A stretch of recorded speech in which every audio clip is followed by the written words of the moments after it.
몇 년 전 현금 1,000만 원이 든 가방을 들고 자면서 노숙자 생활을 했던 사람이 화제가 됐던 그런 적이 있었습니다. 인천에서 발생한 이 절도 사건을 조사하던 경찰에 의해서 공원과 지하철역을 전전하면서 노숙자 생활하고 있었던 50대 노숙자가 사실은 50억 원대의 재력가인 것으로 밝혀졌던 사건이었습니다. 인천 중부경찰서는 노숙자 A씨로부터 가방을 잃어버렸다는 신고를 접수했습니다.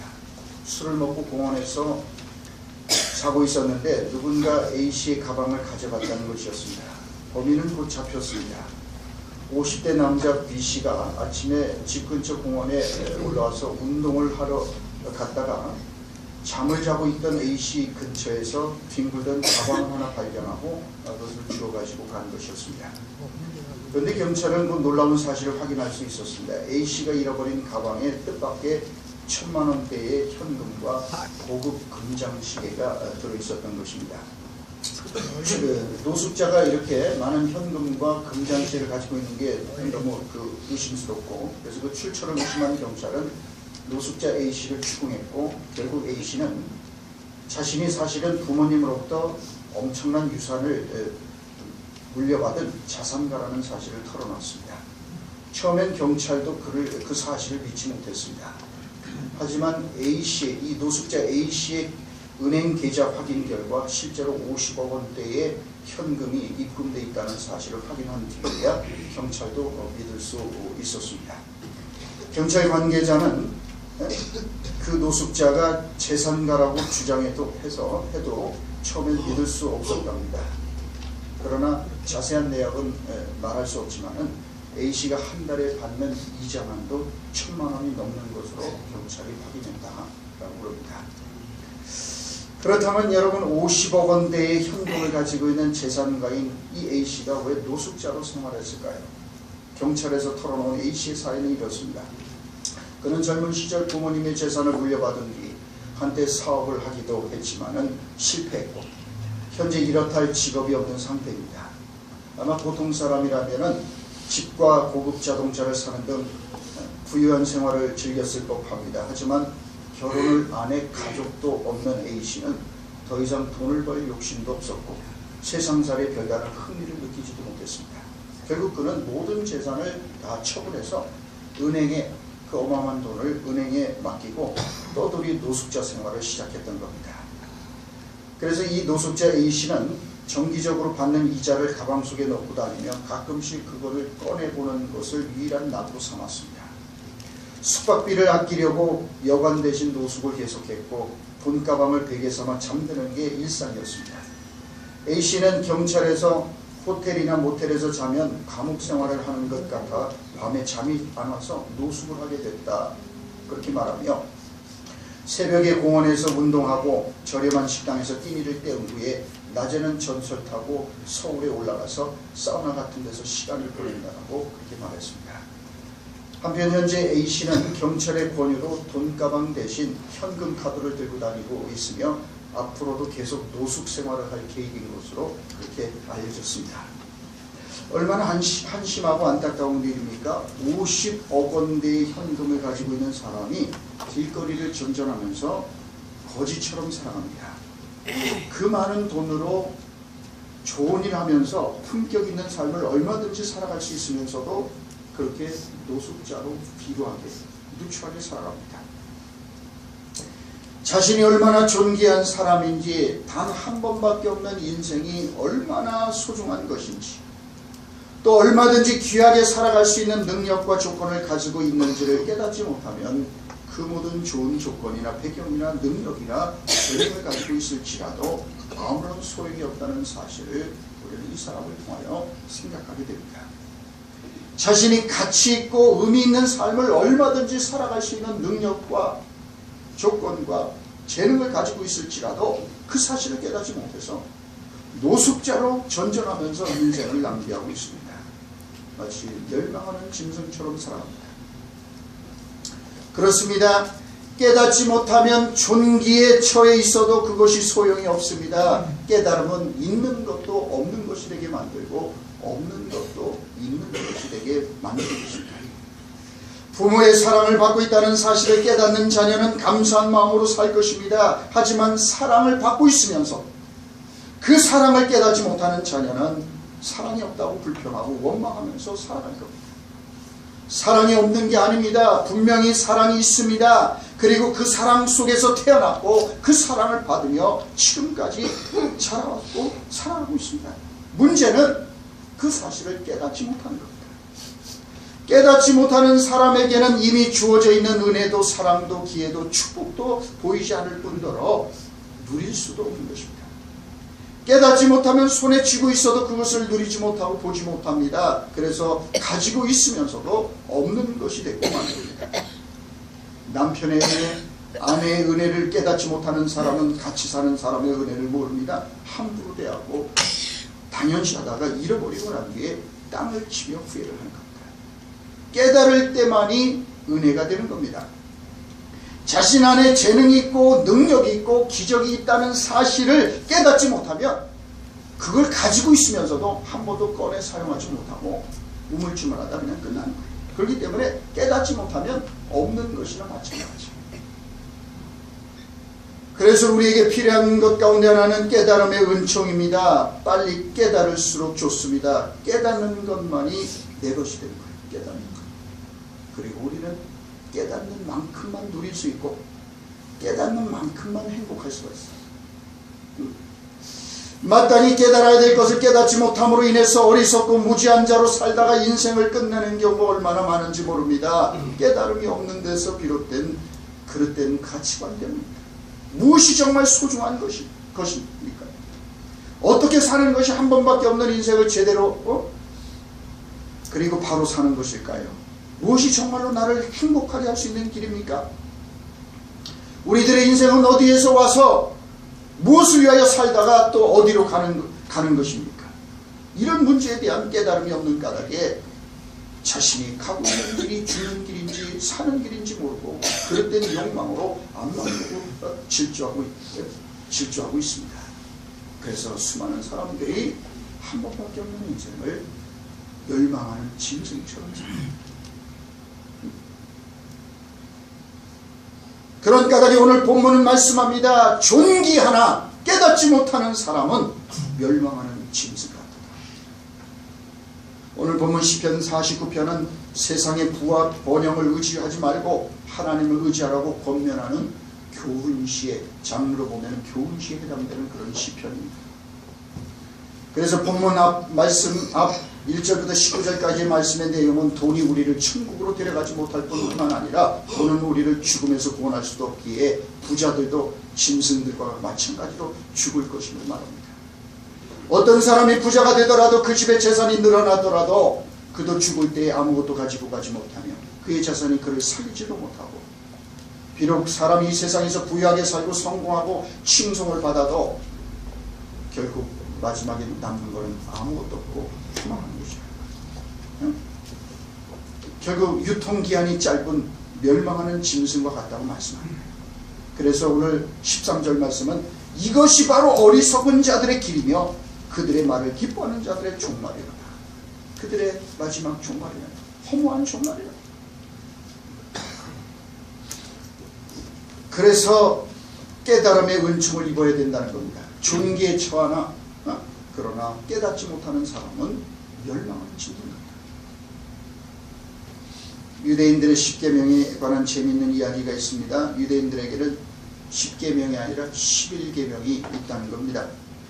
그래서 마지막 11번째 계명이 뭔가 하면은 들키지 말라. 들키지 말라. 그러니까 1계명에서도 10계명까지를 다 어겼어도 들키지만 않으면 된다는 거예요. 하지만 이스라엘은 하나님께 범죄하고 들켜서 바벨론 포로살이를 했습니다. 경험을 통해서 깨달은 거예요. 그러니까 들키지만 않으면 되는데 들켜갖고 자기들 그렇게 고생을 했다. 그런 우스갯소리입니다. 여러분 들키면 끝장이다 이렇게 생각하고 살면 피곤한 인생이 되는 겁니다. 들키지 않을 생각을 하는 게 아니라 하나님께서 하지 말라고 하신 것은 아예 하지 않을 줄 아는 것이 그것이 지혜로운 거예요. 여러분 수많은 범죄자들의 고백을 우리가 보지 않습니까? 일이 이렇게 될 줄 몰랐다는 거 아닙니까? 들통나지 않을 줄 알았다는 거 아니겠습니까? 이런 어리석음이 어디 있습니까? 다른 사람들이 범죄를 저지르고 잡혀서 감옥 가는 걸 보면 나도 잡힌다는 사실을 알아야 하는 거 아니겠습니까? 다른 사람이 죽는 것을 보면 나도 죽는다는 것을 깨달아야 되지 않겠습니까? 하지만 어리석은 사람은 다른 사람이 죽는 걸 보면서도 자기는 괜찮을 거라고 착각을 합니다. 그래요. 그래서 사람이 죽는다는 걸 알아요. 그런데 자기가 죽는다는 것은 생각을 안 합니다. 여러분 그래서 아는 것과 깨닫는 것은 같은 것이 결코 아닙니다. 많은 사람들이 아는 것은 많지만 깨닫는 바가 적은 까닭에 어리석은 인생을 살아갑니다. 그렇지 않습니까? 세상을 시끄럽게 하는 많은 고위공직자들이나 지도자들의 몰락을 보십시오. 청와대 요직에 있다가 지금 줄줄이 감옥 가고 있는 똑똑한 사람들을 보십시오. 유학까지 갔다 온 분들이 많습니다. 다들 좋은 대학 나왔습니다. 어려운 고시를 패스했습니다. 그런데 왜 그렇게 어리석은 처신을 해서 패가망신을 하고 감옥 가는 걸까요? 많은 시간을 공부했고 많은 지식을 얻었지만 정작 깨달아야 될 것을 깨닫지 못해서 그렇습니다.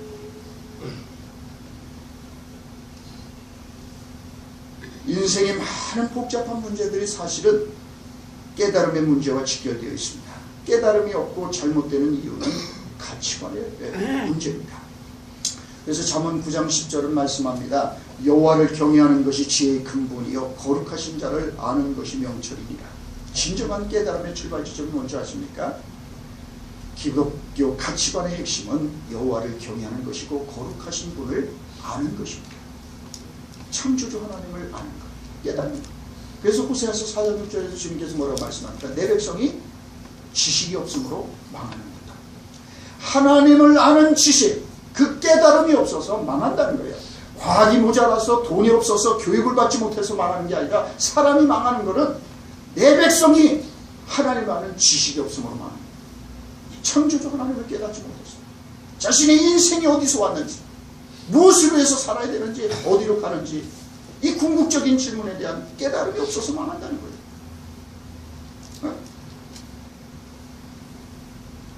따라서 지혜와 깨달음은 바른 판단과 하나님의 뜻대로 행하게 하는 힘을 가져다 주는 거예요. 인생에 있어서 무엇이 소중한지를 깨닫게 해주는 겁니다.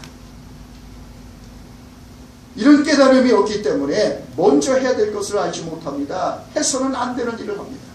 자신이 지금 걸어가고 있는 길이 죽는 길인지도 모르고 걸어 들어갑니다.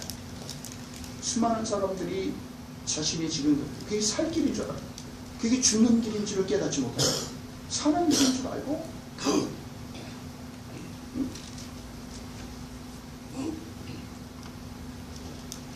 그렇기 때문에 아는 것이 중요하지 않습니다. 여러분 한번 생각해 보십시오. 술과 담배가 지나친 술과 담배가 몸에 좋은 걸까요? 나쁜 걸까요? 네? 네, 나쁜 겁니다. 더군다나 담배 같은 거 백해무익하다고 그러잖아요. 그 발암 물질이 많이 나온다. 물론 담배를 뭐 꼬박골초로 피워도 건강하게 잘 사는 사람도 있어요. 근데 그게 외입니다. 외. 그런 분들도 꼭 있을 수 있어요. 그러나 그게 모든 사람에게 적용되는 게 아니에요. 그러나 어쨌든 간에 오랜 시간 그런 주초를 하면은 간도 망가지고 폐가 망가지든지 아니면 다른 많은 문제가 생기게 되는 거. 그거 모르는 사람 없잖아요. 옛날에 제가 지금도 기억이 나는데 이주인 씨라고 그죠? 코미디언, 유명한 코미디언이 공익 광고에 나와서 여러분 이제 이거 담배 피지 마십시오. 그럼 나같이 됩니다. 그 사람이 폐암 걸려서 결국 돌아가셨지 않습니까? 이 세상 사람 말이죠. 그래서 나중에 이 사람이 깨닫고 말이죠. 이렇게 후회를 하면서 결국은 죽었습니다. 자, 담배와 술이 나쁘다는 거 다 압니다.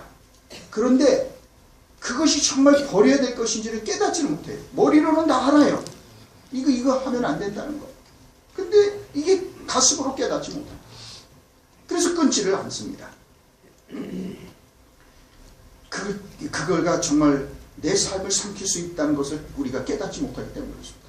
여러분, 하나님의 은혜가, 그래서 하나님의 은혜가 될 수 있는 것은 어떻게 가능한 걸까요? 은혜가 되는 길이 어디에 있는 걸까요? 은혜가 되기 위해서 무엇보다도 먼저 있어야 되는 게 뭘까요? 그 무엇보다도 깨달음이 있어야 합니다. 깨달음이란 참 중요한 것입니다. 우리는 종종 무엇인가를 깨달음에 있어서 우리가 뭐 이것저것을 앞세우긴 하지만, 그러나 먼저 우리가 깨달음이 없으면 솔직히 아는 건 별로 도움이 안 돼요. 몰라서 우리가 넘어집니까? 아는데 깨달음이 없어요. 경험을 통해서 그렇게 하면 절대로 안 된다는 이 깨달음이 없으니까 우리가 넘어지고 잘못되는 경우가 많아요. 여러분 한번 생각해 보십시오. 아이들, 뭐 제가 종종 말씀드리지만은 옛날에 어머니들이 집에서 다리미질을 했단 말이에요. 그래서 저도 어릴 때 기억이 나요. 그 숯을 걷다가 왜 담아갖고 할머니들이 왜 하고 이렇게, 뭐 지금 우리 신세대는 모르지만은 아마 우리 세대까지만 그거 보고 자랐을 거예요. 그러니까 그거다가 숯 피워서 숯을 담아서 그걸로다가 이제 다리미질을 했다는 그런 시절. 이게 신기하잖아요. 어릴 때 그거 만져보고 싶어갖고 말이죠. 그거 막 이렇게 하니까 축축 펴지고 그러니까 신기해갖고 애들이 그걸, 그래서 아서라요, 가까이 오면 큰일 난다, 빈다라고 뭐 계속 주의를 주죠. 근데 살짝 물 들어 나간 사이에 그거 만지고 싶어갖고 얼른 가서 만졌다가 뜨거워서 난리가 나요. 그래서 딘애들이 많습니다. 근데 내가 누구라고는 얘기 안 하겠는데 딘애들이 많습니다. 여러분, 그래. 그러니까 그렇게 할머니가, 어머니가 얘야 이거 가까우면 안 된다 이거 그렇게 얘기하는데, 그래서 가까이 하면 안 된다 아는데, 이게 직접 가갖고 정말 그게 왜 그런지는 어떻게 해요? 가서 지가 뒤봐야 알아. 만져보니까 어이구 그래서 그랬구나. 뒤에 이제 그래서 나중에 만지라고 그래도 갖다 대면 도망갑니다. 두 번 다시 안 맞아. 왜? 깨달았기 때문에. 저거 만지면 손에 튀는구나. 얼마나 뜨거운지 그 맛을, 뜨거운 맛을 봤거든요. 그걸 철저하게 깨달았어요. 경험으로 깨달았단 말이에요. 그렇기 때문에 다시는 안 하는 거예요. 이게 깨달음이에요. 머리로만 아는 거가 이게 아는 게 아니에요. 그래서 아는 게 중요한 게 아니라 깨달음이 중요해요. 깨달음. 여러분 그렇습니다. 이 건강한 사람은 말이죠, 평상시에 누리는 건강의 은총을 잘 모릅니다. 그런데 중한 병에 걸려서 대수술을 받고 죽다 살아난 사람은 건강이 얼마나 고마운 일인지 그걸 뼈저리게 깨달아요. 생사의 기로에 한번 나오고 중환자실 한번 들어갔다 나오면 세상에 이게 건강이라는 게 얼마나 고마운 거지. 이렇게 추워도 활보할 수 있는 게, 두 다리로 걸어 다닐 수 있는 게 얼마나 감사한 일인지를 뼈저리게 깨달아요. 여러분 생각해 보십시오. 날마다 중환병에 걸리지 않고 건강하게 산 사람이 더 많은 감사를 해야 되는 거 아니겠습니까? 중환병에 걸려서 죽을 뻔하다 살아난 사람이 더 많이 감사를 해야 되는 겁니까? 병에 걸리지 않고 1년 내내 건강하게 살아가는 사람이 더 큰 감사를 해야 되는 걸까요? 그런데 재미있는 것은 말이죠, 건강한 사람들은 1년 내내 병원 신세 한 번 안 지고 산 것에 대해서 감사할 줄 모릅니다. 그런데 중병에 걸려서 죽다 살아난 사람은 더 큰 감사를 합니다. 입만 열면 감사합니다.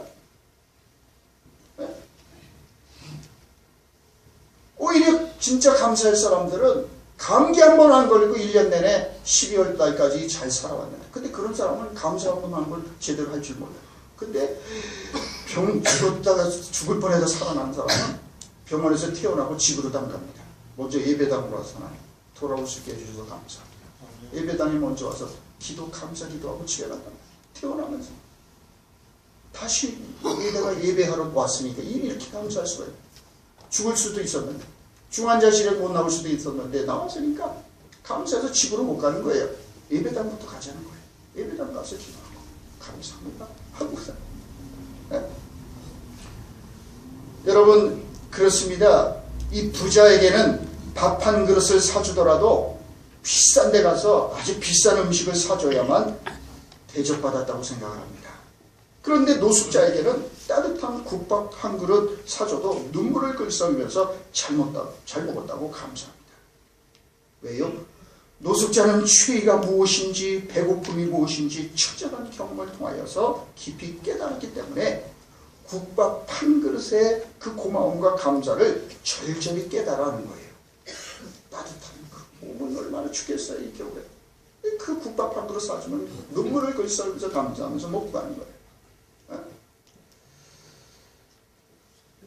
여러분 그렇습니다. 깨달음의 차원이 다르기 때문에 그래요. 깨달음의 깊이가 다르기 때문에 그렇습니다.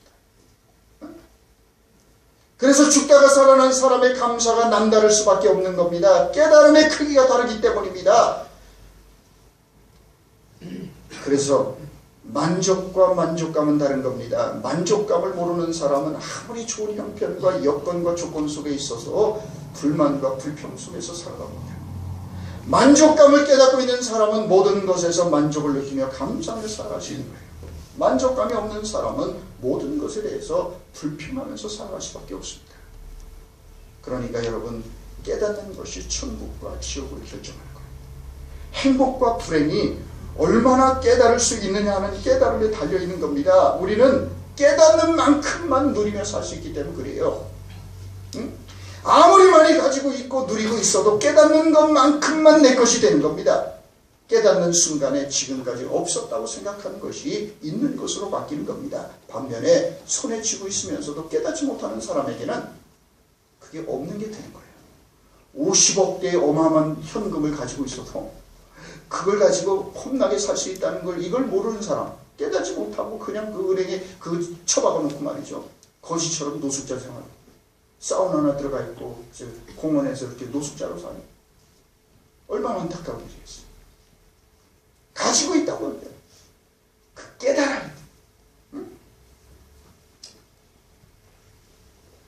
창세기 28장 16절에 나오는 야곱의 아하 체험을 우리가 잘 알고 있습니다.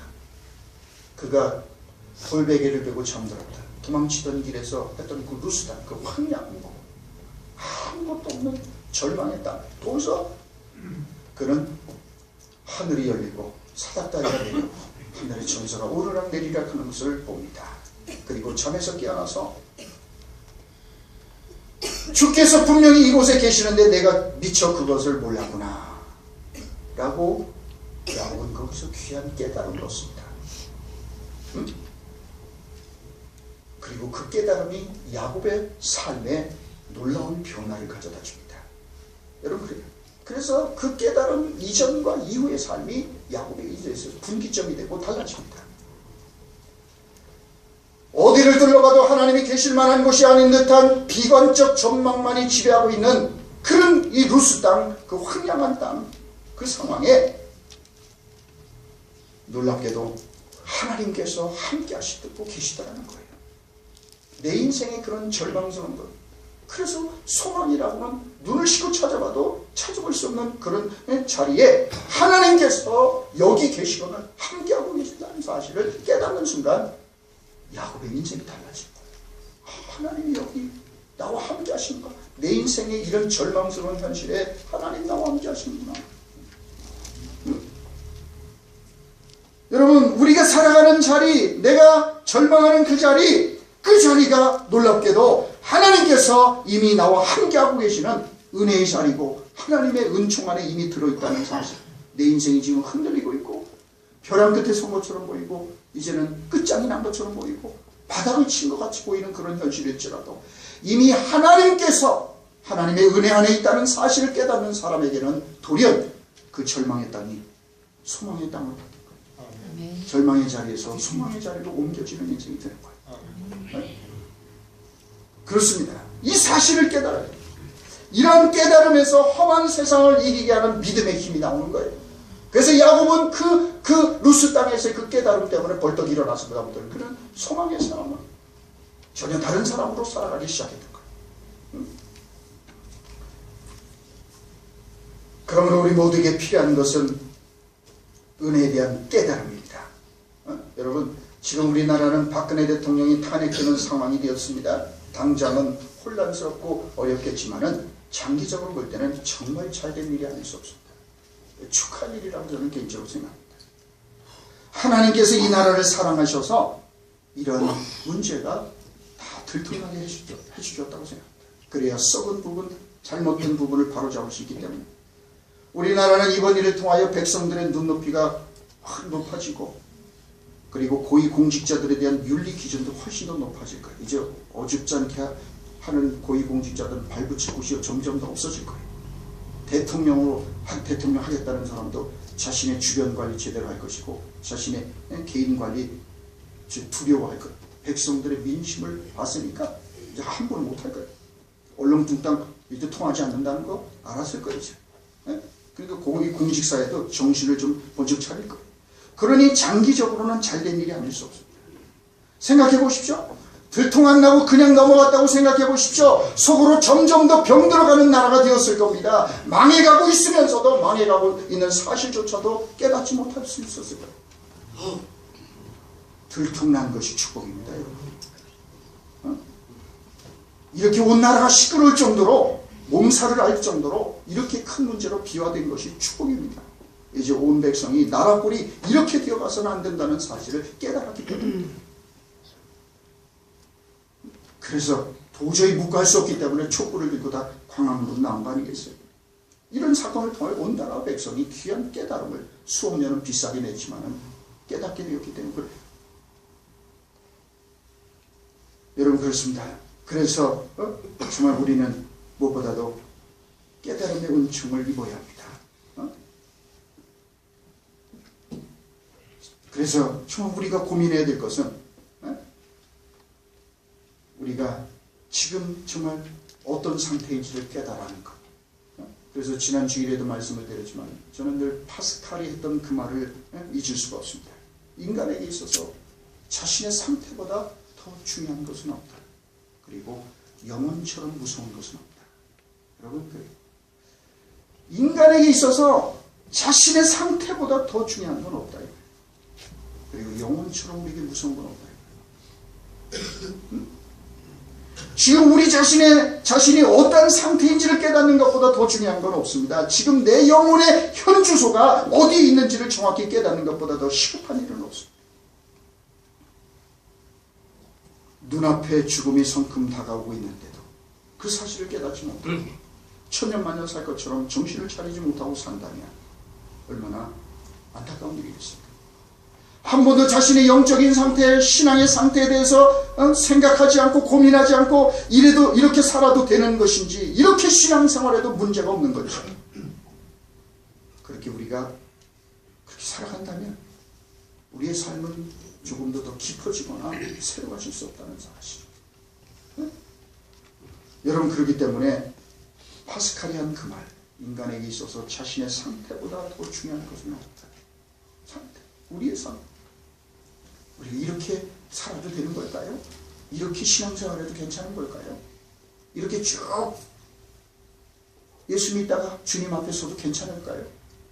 물어봐야 돼. 지금 내 상태가 어떨지, 내 신앙 상태가, 내 예배 상태가, 내 봉사 상태가, 내 영적인 상태가 어떤 것인지 그리고 그 상태를 깨달아는 것이 우리가 가장 속히 깨달아야 할 것 가운데 하나예요. 여러분 그래요. 스스로 심각한 병이 들었다는 자각이 있어야 합니다. 이 깨달음이 있어야만 참된 의사이신 하나님께로 손들고 나갈 수가 있어요. 그래서 한 번밖에 없는 고귀한 인생을 멸망하는 짐승처럼 살아가는 것이 아니라 존귀한 인생으로 살아갈 수 있기 때문에 그렇습니다. 그래서 우리들의 인생에 있어서 가장 속히 알아야 될 중요한 깨우침은 다름 아닌 하나님을 하나님으로 아는 일과 우리 자신의 상태를 아는 것입니다. 그래야만 우리가 우리 삶을 새로 잡을 수 있기 때문에 그렇습니다.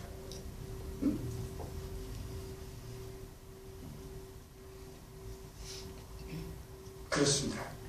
그래서 정말 우리 모두가 우리 자신의 상태를 깨닫게 되는, 그것도 깊이 깨닫게 되는 그런 은총이 있어야 된다는 사실을 우리는 잊지 말아야 합니다. 여러분, 옛날 저희 어릴 때만 해도 쥐가 참 많았던 시절이 있었어요. 그래서 그 당시 우리도 학교 다닐 때 학교에서도 그래서 쥐잡기, 죄송한 얘기지만 그때 쥐 꼬리를 가져오면 뭘 주고 그랬던 시절이 있어요. 기억나죠? 하도 쥐가 하니까 식량도 모자라는 시대 아니에요. 우리가 전후 시대에 먹을 것도 별로 없었던 그런 시절에, 그러니까 쥐들이 너무 식량을 많이 먹을 키우니까 전국에서 쥐잡기 운동을 하고 정부에서 쥐약을 나눠줘갖고 집집마다 쥐약을 놓고 해서 쥐를 잡고 그래서 그 쥐에서 꼬리를 잘라오면 뭐 하여튼 공책을 주든가 뭐 이런 시절이 있었어요. 전혀 안 해본 것 같이 시절에다 배우는데 어쨌든 그런 시절이 있었어요. 그래갖고 말이죠. 예? 전국적으로 대대적으로 쥐잡기 운동을 벌였어요. 집집마다 그래서 쥐약을 놓습니다. 쥐가 쥐약을 먹고 죽어가는 것은 여러분 그 쥐가 죄가 많아서 그렇게 죽는 걸까요? 그 쥐가 벌을 받아서 그렇게 죽는 겁니까? 여러분 그래요. 쥐가 집집마다 놓은 그 쥐약을 먹고 죽어가는 것은 그것이 쥐약인 줄 모르고 먹었기 때문에 그런 겁니다. 맛있는 음식인 줄 알고 먹었는데 알고 보니까 독약이 들어있는 음식이기 때문에 그 쥐약을 먹고 많은 쥐들이 정말 아침에 일어나 보면은 죽어 있었어요.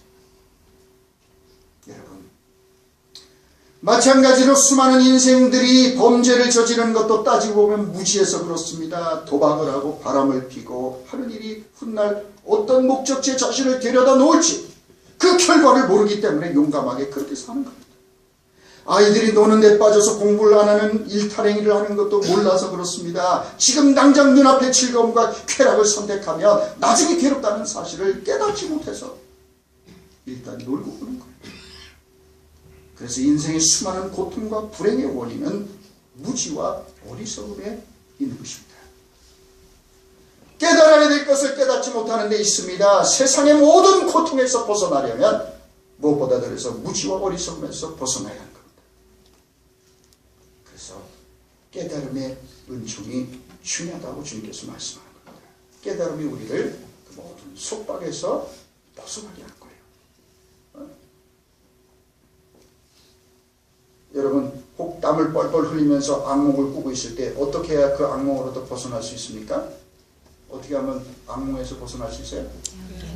잠에서 깨면 됩니다. 눈을 뜨면 돼요. 응? 꿈에서 깨는 순간 악몽에서 순식간에 우리는 자유로워집니다. 쫓기는 일도 없고 꿈속에서 죽는 일도 없고 고통도 슬픔도 없습니다.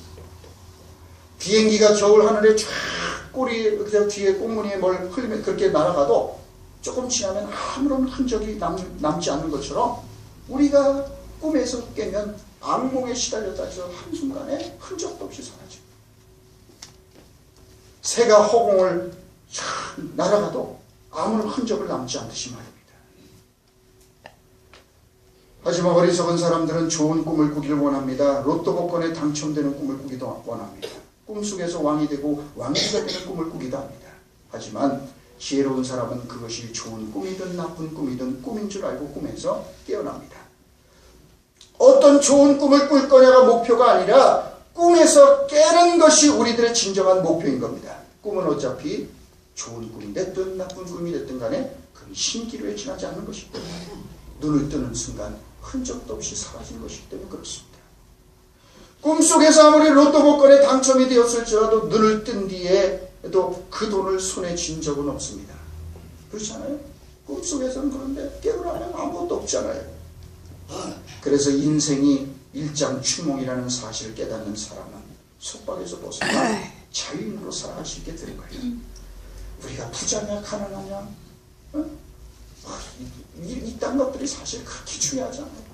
다 일장춘몽이라고 하는 인생을 영혼의 관점에서 비춰보면은 우리가 이 세상에서 조금 더 오래 사냐 짧게 사느냐 더 높은 지에 오르냐 못 오르느냐 가난하냐 부하냐 결혼을 하느냐 안 하느냐 다 사실은 비행기가 쭉 날아가면 그 뒤에 아무런 흔적도 남지 않듯이 사실 영혼의 관점에서 보면은 우리가 잠깐 이 세상에 잠깐 지나갈 때 흔적도 없잖아요. 우리의 조상들이 지나갔다 그러지 무슨 흔적이 남습니까? 잠깐이면 잊혀지는 것이고 아무도 기억하지 않습니다. 그런 거예요. 그래서 우리가 이 사실을 깨달을 때 비로소 허망한 것에 사로잡힌 채 종노릇하지 않고 자유인으로 살아갈 수 있다. 그래서 전도서는 배 아래에 있는 모든 것들이 어때요? 헛되고 헛되니 헛되고 헛되도 지팡이를 하늘을 휘둘러도 흔적이 아무것도 남지 않듯이 남지 않은 사람 그렇게 지나가는 것이야. 잊지 말아요. 자, 그렇기 때문에 우리가 이런 사실을 깨닫고 온전히 우리가 붙잡아야 될 것, 오직 주님을 붙잡고 진리를 붙잡고 진리의 귀에서 살아가야 된다는 거예요. 여러분, 그래서 정말 우리가 이 깨달음의 은혜를 봐야 돼요. 여러분, 이 깨닫는 것도 사람마다 조금씩 다릅니다. 어떤 사람은 보기만 해도 깨닫는 사람이 있어요. 어떤 사람은 듣고 나서야만 깨닫습니다. 어떤 사람은 그냥 들어서는 안 됩니다. 매를 맞고 나서야 깨닫습니다. 잃어버리고 나서야 깨닫는 사람이 있습니다. 제일 좋은 것은 그냥 듣기만 해도 깨닫는 사람, 보기만 해도 깨닫는 사람. 제일 좋은 건 그냥 좋은 말로 할 때 깨닫는 사람이에요. 근데 좋은 말로 해도 깨닫지 못하는 사람은 어떻게 됩니까? 매를 맞아야 됩니다. 그런데 최악은 매를 맞으면서도 깨닫지 못하는 사람이 있어요. 그런데 그것보다 더 최악은 죽고 나서야 깨닫는 거예요. 죽기 전까지는 깨닫지 못합니다. 죽은 뒤에야 비로소 깨닫습니다. 그래서 누가복음 16장에 그 유명한 이야기 나오잖아요. 어리석은 부자와 거지 나사로 이야기. 이 세상에 살 때는 거지 나사로는 그 부잣집에서 떨어지는 부스러기 주워먹고 살았는데 부자도 죽고 나사로도 죽었어.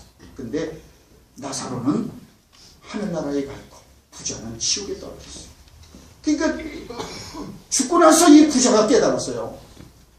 그렇기 때문에 이 부자가 거기서 아브라함한테 애원을 합니다. 나는 어차피 이 지옥에 떨어졌으니까 바꿀 수 없으니까 우리 집에 나처럼 살아가는 내 형제들만이라도 나 있는 곳에 오지 않도록 좀 나사로를 좀 보내서 이 실상을 좀 알려서 그들을 좀 깨달아서 나처럼 되지 않게 해달라고 좀 애원을 합니다.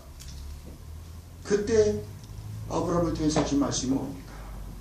이미 내가 선지자들을 통하여 하나님의 말씀을 전하는 사람을 통해서 한 그 말을 듣지 않는 사람은 죽은 나사로를 깨워서 살려서 보내도 듣지 않는 바꿀 수 없어요. 여러분, 그렇습니다. 이 부자는 너무 늦게 깨달았습니다. 어리석은 부자가 던져주는 비극적인 교훈은 여기 있습니다. 만회하거나 돌이키기에 너무 늦었어. 이제 오히려 그 깨달음이 그를 더 불행하게 만듭니다. 차라리 몰랐으면 좋았을 겁니다. 그러나 이제는 깨달았습니다.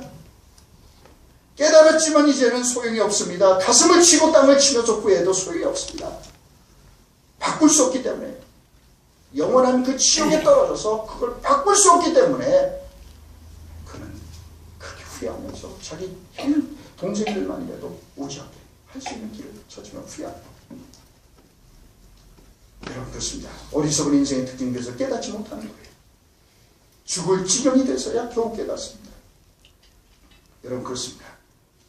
지난 날은 되는 대로 살았더라도 이제부터는 정신 차리고 살아야 합니다. 지난 날에는 후회할 일도 많습니다만 이제는 다시 후회할 일을 반복해서는 안 될 겁니다. 곧 떠나야 하므로 시행착오할 시간이 많지 않습니다.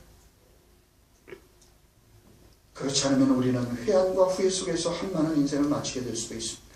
우리에게 기회가 많지 않습니다. 시간이 많이 남아있지 않습니다.